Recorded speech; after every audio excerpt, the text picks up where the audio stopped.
Hello guys, welcome back to our channel. Name ఈ శ్రావణి. నేను మీ శ్రావణి. అందరూ ఎట్లా ఉన్నారు? బాగున్నారా? నేనైతే చాలా బాగున్నాను. మీరందరూ కూడా సూపర్ గా ఉండాలని, అలాగే సూపర్ గా ఉంటారని మనస్ఫూర్తిగా కోరుకుంటున్నాను. మీరు గనక మన ఛానల్ని ఫస్ట్ టైం చూస్తే ఈ వీడియోని తప్పకుండా లైక్ చేయండి. అలాగే మీ ఫ్రెండ్స్ అండ్ ఫ్యామిలీస్ కి షేర్ చేయండి. మన ఛానల్లో ఏ ఒక్క వీడియో అయినా మీకు యూస్ఫుల్ అయింది అనిపిస్తే ప్లీజ్ సబ్స్క్రైబ్ చేసుకోండి. ఆల్రెడీ తమ్నేల్ చూశారు కదా, మీకు ఒక ఐడియా వచ్చే ఉంటుంది. ఈరోజు వీడియో ఏంటంటే, మనకి గవర్నమెంట్ హాస్పిటల్లో అసలు ట్రీట్మెంట్ ఎలా చేస్తారు, అక్కడ డాక్టర్స్ మనల్ని ఎలా ట్రీట్ చేస్తారు, నర్సెస్ ఎలా ఉంటారు, సరిగ్గా మనతో బిహేవ్ చేస్తారా లేదా, లైక్ ఇంకా వాష్రూమ్స్ ఎలా ఉంటాయి, ఇలా చాలా డౌట్స్ ఉంటాయి కదా. మీకే కాదు, నాకు కూడా అలాంటి డౌట్సే ఉండేవి. అందుకని మనం డబ్బులు లేకపోయినా సరే అప్పు చేసి మరీ ప్రైవేట్ హాస్పిటల్స్కి వెళ్ళి ట్రీట్మెంట్ తీసుకుంటూ ఉంటాం కదా.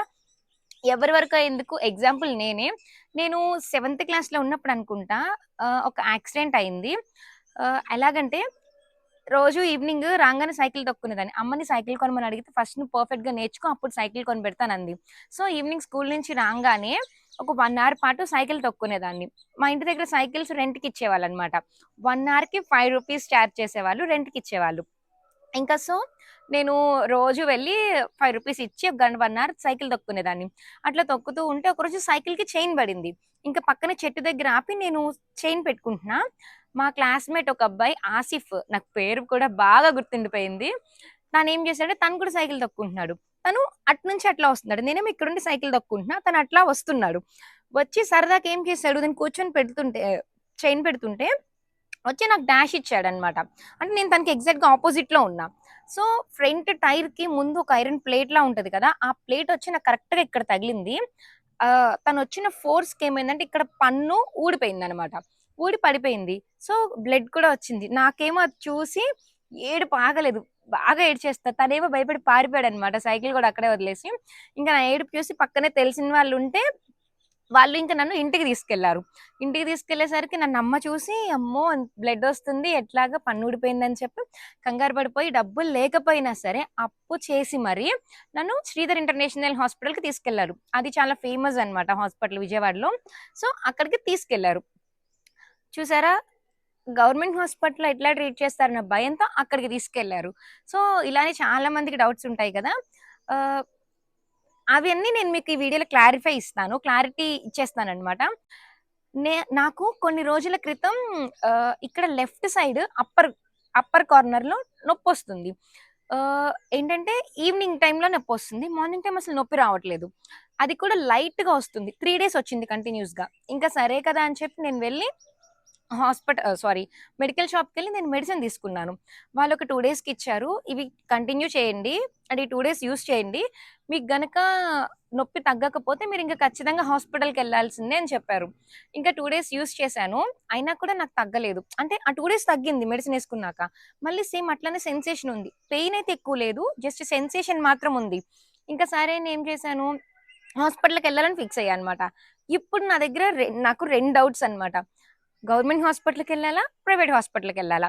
నార్మల్గా అయితే అందరూ ప్రైవేట్ హాస్పిటల్కి వెళ్తారు, డబ్బులు లేకపోయినా అప్పు చేసి మరీ వెళ్తారు. గవర్నమెంట్ హాస్పిటల్కి ఎక్కువ మంది వెళ్ళరు, ఎట్లా చూస్తారో ఏంటా అని చెప్పి. నేనైతే ఫస్ట్ ఏం ఏం తేల్చుకోవాలో నాకైతే అర్థం కాల, డైలమాలో ఉన్నానమాట. ఎందుకు మళ్ళీ డబ్బులు వేస్ట్ అని అనిపించింది. కానీ అప్పుడే నేనైతే గవర్నమెంట్ హాస్పిటల్కి వెళ్ళాలని ఫిక్స్ అయ్యాను అనమాట. ఎందుకు అసలు నేను ఇలా డెసిషన్ తీసుకోవడానికి రీజన్ ఏంటంటే, రీసెంట్గా మా ఫ్రెండ్ వాళ్ళ కజిన్ అనమాట. తనకి స్కిన్ అంతా ర్యాష్ వచ్చింది. అంటే రీసెంట్గా రాలేదు, ఒక 7 years నుంచి ఉంది. తను ఎక్కడికి వెళ్ళినా, అంటే ఏ డాక్టర్ని కన్సల్ట్ చేసినా మెడిసిన్ ఇస్తున్నారు, యూస్ చేస్తుంది, కానీ రిజల్ట్ అయితే లేదు. ర్యాష్ అయితే కనుక తగ్గుతూనే వస్తుంది, రిజల్ట్ అయితే లేదనమాట. ఇంకా సో నేను సజెస్ట్ చేశాను, ఒకసారి గవర్నమెంట్ హాస్పిటల్కి వెళ్ళి చూడు, అక్కడ అనుకో నీకు ఫ్రీ ఆఫ్ కాస్ట్ కదా, సో డబ్బుల కోసం అబద్ధం చెప్తారన్న ఛాన్స్ ఉండదు, సో నువ్వు ఒకసారి వెళ్ళు ట్రై చేయని చెప్పా. సో తను వెళ్ళింది, మెడిసిన్ మాయిశ్చరైజర్ ఇచ్చారు. మెడిసిన్ అయితే అక్కడ అవైలబుల్గా ఉంటుంది, సో అది ఫ్రీ ఆఫ్ కాస్ట్, ₹1 కూడా తీసుకోరనమాట. సో తను తీసుకుంది, మాయిశ్చరైజర్ ఆన్లైన్లో పెట్టుకుంది, తను యూస్ చేస్తుంది, ఒక 6 months నుంచి యూస్ చేస్తుంది. ఇప్పుడైతే తనకి ఏ ప్రాబ్లం లేదు, మాయిశ్చరైజర్ ఒక్కటే రాస్తుంది, మెడిసిన్ అయితే ఆపేసింది అనమాట, అసలు ర్యాష్ అనేదే లేదు. సో రిజల్ట్ బాగుంది కదా అని చెప్పి నేను కూడా గవర్నమెంట్ హాస్పిటల్కి వెళ్దాం ఫిక్స్ అయ్యా. ఇది మెయిన్ రీజన్ అనమాట నేను ఫిక్స్ అవ్వడానికి. ప్రైవేట్ హాస్పిటల్స్ అన్ని డబ్బులు వసూలు చేస్తే నేను అనట్లేదు. మాక్సిమం బయట టాక్ అట్లా ఉంది. చాలా వరకు అలా ఉన్నాయి కాబట్టి నేను చెప్తున్నా. అలానే అన్ని ప్రైవేట్ హాస్పిటల్స్ మీద నాకు నెగెటివ్ ఒపీనియన్ అయితే లేదు. ప్లీజ్ కమెంట్ చేయమాకండి దాని గురించి. ఇంకా సరే అని ఫిక్స్ అయ్యాను కదా! అక్కడేంటంటే తన్ని ప్రొసీజర్ కనుక్కుందనమాట. ఎన్నింటికంటే మార్నింగ్ 8:30 కల్లా వెళ్ళిపో. నీకు ఓపీ ఇస్తారని చెప్పింది. సరే అని 8:30 కల్లా వెళ్ళిపోయాను. నేను వెళ్ళేసరికి నా ముందు ఒక 10 మెంబర్స్ క్యూ ఉన్నారు. నేనే ముందెళ్ళాను అనుకుంటే నాకన్నా ముందొచ్చేవాళ్ళు బోలెడు మంది ఉంటారనమాట. సో, వెళ్లారు. అక్కడైతే కొత్తగా వచ్చే పేషెంట్స్‌కి కంపల్సరీ ఆధార్ కార్డ్ కావాలి అన్నారు.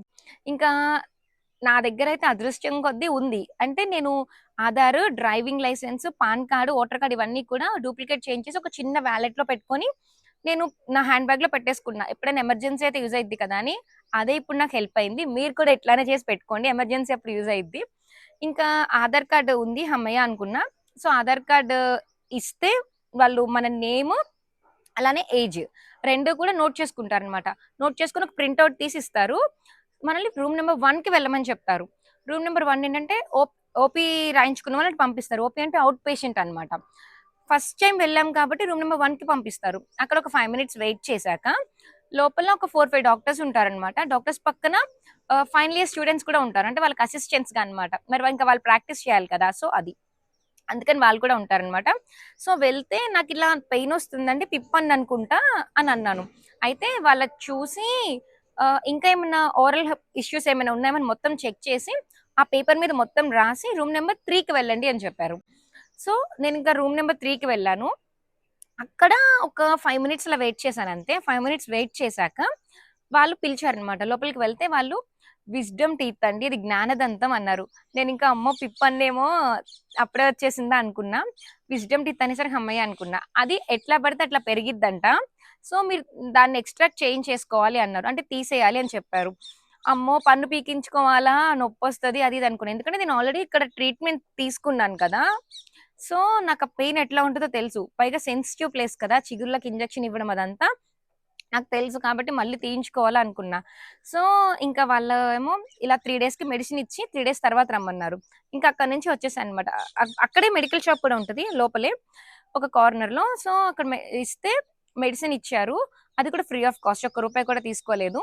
ఇంకా తీసుకొని వచ్చేసాను. మెడికల్స్ ఐ మీన్ మెడిసిన్స్ ఇచ్చిన స్లిప్ ఉంటది గదా! అది మాత్రం వాళ్ళ దగ్గర ఉంచుకుంటారనమాట. మనకి ఓపీ స్లిప్ ఉంటది కదా! పెద్దది. అది మాత్రం నాకిచ్చారు. సో, ఇంక తీసుకొనొచ్చేసాను. ఆఫ్టర్ 3 డేస్ మళ్ళీ వెళ్ళాను. వెళ్ళి 8:30కి వెళ్ళిపోయాననమాట ఈరోజు కూడా. ఫస్ట్ క్యూలో ఉండాలి. ఈరోజు కూడా అంతే ఒక 10-15 మెంబర్స్ అట్లా ఉన్నారు నా ముందు. కాకపోతే ఏంటంటే, ఆ రోజు ఇంకా హాస్పిటల్ కూడా ఓపెన్ చేయలేదు. మరి ఎందుకు లేట్ అయిందో. ఒక 10 మినిట్స్ ఉన్నాక ఓపెన్ చేసేసారు. నా ముందు ఒక 10 మెంబర్స్ ఉన్నారు కదా! ఇంక వాళ్ళయిపోయాక వెళ్తే ఓపీ స్లిప్ ఉంది కదా! అది తీసుకొని దాని మీద డేట్ ఏసిచ్చారు. అంటే మనం ఆల్రెడీ వెళ్ళాం కదా! 3 డేస్ బ్యాక్. అంటే మనం ఇప్పుడు పాత పేషెంట్సే అయ్యాం. సో, డేట్ ఏసి ఇచ్చారు. మనం డైరెక్ట్‌గా రూమ్ నంబర్ 3కి వెళ్ళిపోవాలి. అంటే నాకెక్కడైతే విజ్డమ్ టీత్ ఎక్స్ట్రాక్ట్ చేయాలని చెప్పారో ఇంక డైరెక్ట్‌గా అక్కడికి వెళ్ళిపోవాలి. మనం రూమ్ నంబర్ 1కి వెళ్ళాల్సిన అవసరం లేదు. రూమ్ నంబర్ 1కి కొత్త పేషెంట్స్ మాత్రమే పంపిస్తారనమాట. అంటే ప్రాబ్లమ్స్ ఫైండ్ ఔట్ చేయడానికి. ఇంక 3కెళ్ళిపోతే అక్కడ మెడిసిన్ యూజ్ చేశారంటే చేశామండి అన్నా ఇంకా వాళ్ళేం చెప్పారంటే ఎక్స్‌రే తీయించుకోండి అని చెప్పారు. రూమ్ నంబర్ 2కెళ్ళండి అన్నారు. అక్కడ ఏ రూమ్ ఎక్కడ అని మనం ఎవ్వరిని అడగాల్సిన అవసరం లేదు. వాల్స్ మీద ఈ రూమ్‌కి వెళ్ళాలంటే ఇటు అని చెప్పి యారో మార్క్స్ ఉంటాయి. సో, మనం ఎవ్వరిని అడగాల్సిన అవసరం లేదు. చక్కగా హ్యాపీగా ఎళ్ళిపోవచ్చనమాట. సరే అని చెప్పి ఇంక వెళ్ళిపోయాను. రూమ్ నంబర్ 2కెళ్తే అక్కడ ఒక 5 మినిట్స్ వెయిట్ చేయించి ఎక్స్‌రే తీశారు. ఎక్స్‌రే అంటే నేను చాలా పెద్దగా ఉంటదని ఎక్స్‌పెక్ట్ చేశాను. చూడండి చాలా చిన్నగా ఉంది. ఏంటి ఇదా ఎక్స్‌రే అనుకున్నా అనమాట తర్వాత. ఇంకా యాక్చువల్‌గా మీకు చూపించడం కోసమే దాసాను. ఎక్స్‌రే తీయించేసుకొని ఒక 5 మినిట్స్ పట్టింది. ఎక్స్‌రే ఇచ్చేసారు. మళ్ళీ అక్కడికి వెళ్ళిపోయాను. సో, వాళ్ళింక ఎక్స్‌ట్రాక్ట్ చేసేద్దాం అన్నారు. ఆహ్, రూమ్ నంబర్ 3కి అపోజిట్‌లో ఒక వెయిటింగ్ రూమ్ ఉందనమాట. ఆ వెయిటింగ్ రూమ్‌లో ఉండండి అన్నారు. ఒక 5 మినిట్స్ వెయిట్ చేసాక డాక్టరొచ్చారు. వచ్చి ఇంజెక్షన్ ఇచ్చారనమాట. ఇంజెక్షన్ ఇస్తూ చెప్పారు, "ఇది సూది కుట్టినట్టు ఐ మీన్ సూది గుచ్చినట్టు ఉంటది. మీకు అంత పెయిన్ ఏమి ఉండదు. కంగారు పడకండి" అని చెప్పారు. చెప్పి ఇంజెక్షన్ ఇచ్చారు. ఇక్కడి వరకు నార్మల్ ఎవరైనా చెప్తారు. చెప్పి ఇంజెక్షన్ ఇచ్చారనమాట. నేను ఇంజెక్షన్ ఇస్తున్నప్పుడు సెన్సిటివ్ ప్లేస్ కదా! ఊ, ఊ, ఊ అని అంటూనే ఉన్నాను. అంటే భయమేసిద్ది కదా! ఎంత ట్రీట్మెంట్ తీసుకున్నా, ఇంతకుముందు ఏం చేసినా. సో, అలా అంటూనే ఉన్నాను. ఆగి, ఆగి స్లోగా ఇంజెక్షన్ ఇచ్చారనమాట. ఇచ్చిన 5 మినిట్స్‌కి మీకు మొద్దుబారిపోతుంది అని చెప్పారు. ఇంజెక్షన్ ఇస్తే మొద్దుబారిపోయిద్ది కదా! ఒక 10 మినిట్స్‌కి అనుకుంటా మొత్తం మొద్దుబారిపోయింది. మొద్దుబారిపోయాక ఇంకా స్టార్ట్ చేద్దామా? మీకు పెయిన్ అయితే అస్సలు ఉండదండి. కానీ ప్రెషర్ అయితే ఉంటది అని చెప్పారు. చెప్పారు గానీ నాకైతే కొంచెం భయమేసింది. ఎక్కువ కాదు, జస్ట్ కొంచెం 1% భయమేసిందనమాట. ఇంకా ప్రెషర్ ఉంటది అన్నారు. ఇంకా సరే అని చెప్పి నేను ఓకే. స్టార్ట్ చేయండి అన్నాను. ప్రెషర్ అప్లై చేశారు. అప్లై చేసి తీశారు. ఆయన నాకు ధైర్యం చెప్పడానికి జస్ట్ ఒక 10 మినిట్స్, 15 మినిట్స్ అలా పట్టింది. అయినా ఈ అంత టైం పట్టింది గదా! ఈ పన్ను ఎక్స్ట్రాక్ట్ చేయడానికి మాత్రం జస్ట్ 1 మినిట్ కూడా పట్టలేదు. వెంటనే వచ్చేసింది. అంటే స్టార్టింగ్ స్టేజ్‌లో ఉంది కాబట్టి ఈజీగా వచ్చేసింది. నా పక్కన వాళ్ళకైతే 2 అవర్స్ పట్టిందంట. ఈ జ్ఞానదంతం ఎక్స్ట్రాక్ట్ చేయడానికి. అమ్మో! నేను చాలా సేఫ్ జోన్‌లో ఉన్నా అనుకున్నాను. తొందరగా వెళ్ళడం మంచిదయింది.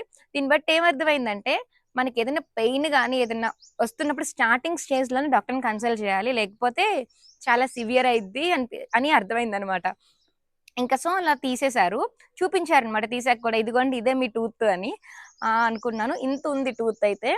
ఇంకా అయిపోయింది కదా! కానీ ఈ ఈ ప్రాసెస్‌లో ఆ డాక్టర్ నన్ను ట్రీట్ చేసే విధానం ఏదైతే ఉందో చూసారా? అదసల ఎట్లా ఉందంటే, మనం ఏమి తెలియని చిన్న పిల్లలకి అరటిపండు ఒలిచి నోట్లో పెట్టి చెప్తాం చూసారా? అట్లా ఉందనమాట. నేను ఇంటర్నేషనల్ హాస్పిటల్‌లో, శ్రీధర్ హాస్పిటల్‌లో ట్రీట్మెంట్ తీసుకున్నానని చెప్పాను కదా! అక్కడ నాకసల అలా ట్రీట్ చేయలేదు డాక్టర్స్. అంటే ఏదో సెవెంత్ క్లాస్ అయినా అలా ట్రీట్ చేయలేదు. రీసెంట్‌గా ఒక 4 ఇయర్స్ బ్యాక్ కూడా వెళ్ళాను ఏదో ప్రాబ్లమ్ వచ్చి. అప్పుడు కూడా అట్లా ట్రీట్ చేయలేదు నన్ను. జస్ట్ ఏదో ఇలా ఉంటది అని చెప్పారంతే. పెయిన్ వస్తున్నప్పుడు కొంచెం ధైర్యం ఇవ్వడం గాని అట్లా ఏమి చేయలేదు. యాక్చువల్‌గా మనకి ఆ టైంలో కొంచెం భయపడుతూ ఉంటాం. కావాల్సిన ధైర్యమే కదా! వాళ్ళసలు అట్లా ఏం చేయలేదు. కానీ నాకా తీరు, ఈ డాక్టర్ నన్ను ట్రీట్ చేసిన తీరు చాలా బాగా నచ్చింది. నన్నే కాదు అక్కడున్న వాళ్ళందరిని కూడా అట్లనే ట్రీట్ చేస్తున్నారు. ఇంకా ఎక్స్‌ట్రాక్షన్ అయిపోయాక పక్క రూమ్‌లోకి తీసుకువెళ్ళి సైన్ చేయించుకున్నారనమాట. అంటే మనకి ఎక్స్‌ట్రాక్షన్ అయింది అన్నట్టుగా. ఒక 1 అవర్ పాటు ఇక్కడ కాటన్ పెట్టారు. మాట్లాడకండి, ఒక 1 అవర్ పాటు మీరు కాటన్ తీస్తే బ్లీడింగ్ అయ్యిద్ది. సో, మీరు కాటన్ తీయొద్దు. 1 అవర్ తర్వాత తీయండి అన్నారు. నేనైతే ఒక 1 ½ అవర్ అట్లా ఉంచుకున్నాను. ఇంకా తర్వాత కాటన్ తీసేసాననమాట. మనకి పక్క రూమ్‌లోకి తీసుకెళ్ళి డూస్, డోంట్స్ చెప్తారు. అంటే ఏం చేయాలి? ఏం చేయకూడదు అని. ఆహ్, అక్కడ ఇక్కడ తీశారని చెప్పాను కదా! అక్కడ మీరు ఫింగర్ పెట్టి చూసుకోవడం గాని, టంగ్ పెట్టి చూసుకోవడం గాని అలాంటి పనులు చెయ్యొద్దు. ఇంకా పుక్కిలిచ్చడం, నెక్స్ట్ డే మార్నింగ్ బ్రష్ చేయొద్దన్నారు. గట్టివి నమలడం ఇలాంటివి అస్సలు చేయొద్దు. ఇక్కడ మీకు కొంచెం స్వెల్లింగొస్తది, వాపొస్తది. వాపొచ్చాక మీరు మెంతో ప్లస్‌లు, శాస్త్రీయ వాములు ఇలాంటివి అస్సలు రాయకండి. అది చాలా డేంజర్, రాయొద్దు. మీకు కావాలంటే ఐస్ ప్యాక్ పెట్టుకోండి. అదే స్లోగా తగ్గిపోతుంది ఒక 1 డేలో అన్నారు. నేను అట్లని ఏం రాయలేదు. అన్నట్టుగానే స్వెల్లింగ్ ఇంతొచ్చేసింది. తర్వాత స్లోగా తగ్గిపోయిందనమాట. ఇంకా డోస్ ఏంటంటే ఒక 24 అవర్స్ వరకు కూలింగ్ ఐటెమ్సే తీసుకోవాలి. అంటే మిల్క్ షేక్స్, జ్యూసెస్ ఇట్లా కూలింగ్ ఐటెమ్స్ తీసుకోవాలనమాట. ఆ కూల్‌నెస్‌కి మనకి పెయిన్ అనేది ఉండదనమాట. ఇలా తీసుకోవాలి. ఇంకా ఆ రోజు అంటే రసం అట్లా వేడి వేడి ఐటెమ్స్ అయితే అసలు తినొద్దన్నారు 24 అవర్స్ వరకు. ఇంకా అన్నం మెత్తగా పిసికేసుకొని రసం గాని, మజ్జిగన్నం గాని అట్లా. అంటే లిక్విడ్ లాగా. అది కూడా చల్లారిపోయాక, రైస్ చల్లారిపోయాక తినమన్నారు. ఇట్లా డూస్, డోంట్స్ అన్నీ చెప్పారనమాట. ఇంకా టూత్ ఎక్స్‌ట్రాక్షన్ అయిపోయాక డూస్, డోంట్స్ అన్నీ చెప్పేసాక కొన్ని మెడిసిన్స్ ఇచ్చారనమాట ఒక 1 వీక్‌కి. సో, నేను ఆ మెడిసిన్స్ తీసుకొని ఇంకా రిటర్న్ అయిపోయాను. ఒక 1 వీక్ వాడాను. ఇంకంతే. ఇంకా ఇప్పుడు ప్రెజెంట్ అయితే ఏ పెయిను ఏమీ లేదనమాట. ఇంకా హాస్పిటల్ విషయానికొస్తే హాస్పిటల్ చాలా క్లీన్‌గా ఉంది. అసలెక్కడ ఏ వంక పెట్టడానికి లేదనమాట. వాష్‌రూమ్స్ కూడా వాటరొస్తున్నాయి. క్లీన్‌గా ఉన్నాయి వాష్‌రూమ్స్ కూడా. సో, రూమ్స్ కూడా చాలా బాగున్నాయి. యాక్చువల్‌గా వాష్‌రూమ్ అవసరం లేకపోయినా మీకు చెప్పడం కోసం అని చెప్పి ఒకసారెళ్లి చూసొచ్చాను. చాలా బావున్నాయి. సో, మీరు ఇంక నుంచి గవర్నమెంట్ హాస్పిటల్‌కెళ్ళడానికి, అమ్మో! అక్కడ మనల్ని ఎలా ట్రీట్ చేస్తారో, ఎట్లా ఉంటదో ట్రీట్‌మెంట్, సరిగ్గా చేస్తారో లేదో అన్న డౌట్సే వద్దు. చాలా చక్కగా ట్రీట్ చేస్తున్నారు. ఇంతకు ముందులా లేవు గవర్నమెంట్ హాస్పిటల్స్. హ్యాపీగా వెళ్ళిపోవచ్చు. సో, ఇది ఇవాల్టి వీడియో. మీ డౌట్స్ అన్నీ క్లారిఫై చేసేసానని అనుకుంటున్నాను. సో, నెక్స్ట్ వీడియోలో మళ్ళీ కలుద్దాం. బై.